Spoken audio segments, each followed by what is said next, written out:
सबसे पहले हम लोग को समझने के लिए करंट डेंसिटी है। करंट डेंसिटी जे से रिप्रेजेंट करते हैं और करंट डेंसिटी जो होती है इस formula J equal to I by A ampere per metre square होता है, जो कि ये मतलब कि current flowing through an area, इसको एक एरिया से पर्टिकुलर जितने करंट फ्लो करती है उसी को करंट डेंसिटी कहते हैं, जिसे जैसे रिप्रेजेंट करते हैं।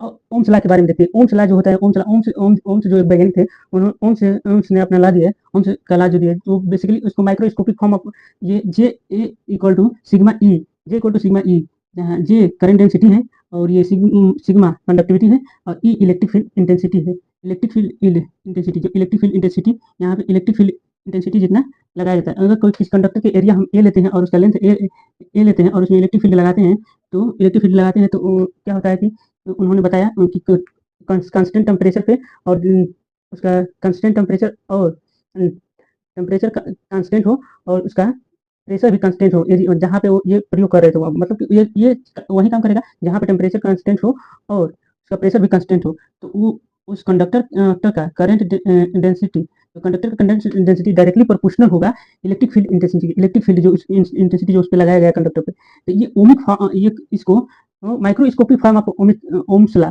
ओम्स लॉ का माइक्रोस्कोपिक फॉर्म भी बोलते हैं। और इसी से सेकंड फॉर्मूला जो आता है v इक्वल टू आई है, तो ओम्स लॉ का भी फर्स्ट इन्होंने ये दिया, उसके बाद उसी से ये बना। और इसके लिए मैंने अपने बेसिक इलेक्ट्रिकल के वीडियो में बनाया हूँ, पूरा डिटेल में बताया हूँ, वहाँ पे जाकर आप देख सकते हैं। v इक्वल टू आई है। अब वी आई का जो जहाँ वी वोल्टेज है और आई करंट है, आर रेजिस्टेंस है।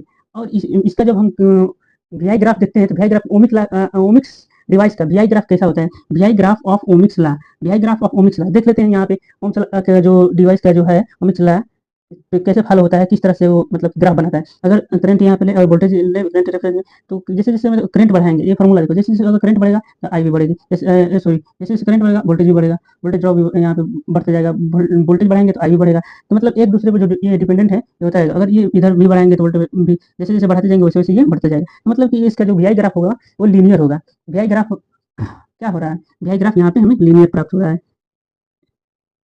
लीनियर। तो ये V I graph harmonic device का जो वी आई ग्राफ होता है वो लीनियर होता है।